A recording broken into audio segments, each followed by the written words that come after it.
నమస్కారాలు. నా పేరు పాతూరి గణేష్ రెడ్డి. నేను రీసెంట్లీ మున్సిపల్ కమిషనర్గా తూఫాన్ మున్సిపాలిటీలో విచారణ తీసుకోవడం జరిగింది. ప్రజలందరికీ నా తరఫున ఒక చిన్న 2 విన్నపాలు ఉన్నాయి.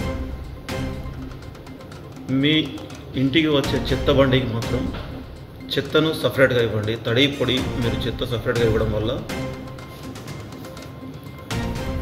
డ్రై వేస్ట్ అనేది ఎక్కడ మనం పడేయకుండా దాన్ని రీసైక్లింగ్ పంపిస్తాము. వెట్ వేస్ట్ అనేది వెట్ వేస్ట్తో కాంపోస్ట్ అనేది తయారు చేస్తాం. మీరు డ్రై వెట్ 2 మిక్సింగ్ ఇవ్వడం వల్ల దాన్ని మున్సిపాలిటీ వాళ్ళు ఏం చేస్తారు, దాన్ని అలాగే పడేస్తారు.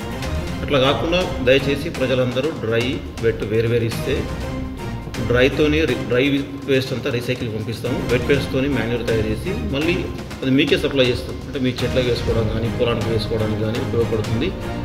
అలాగే షాపుల యజమానులకు తెలియజేయగా సింగిల్ యూజ్ ప్లాస్టిక్ అనేది తూఫాన్ పట్టణంలో ఎవరు వాడినా వారిపైన కఠినమైన షాపుల వాళ్ళు ఎలాంటి ఐటమ్స్ పెట్టకూడదని అందరికీ తెలియజేస్తున్నాము. ఒకవేళ ఫుట్పాత్ పైన మీరు ఆక్రమించుకొని ఎలాంటి సామాన్లు పెట్టినా కూడా మున్సిపల్ వాహనంతో అన్ని సీజ్ చేసి మున్సిపాలిటీకి తరలించడం జరుగుతుంది. దయచేసి ప్రజలందరూ సహకరించాలని కోరుతున్నాము. ధన్యవాదాలు.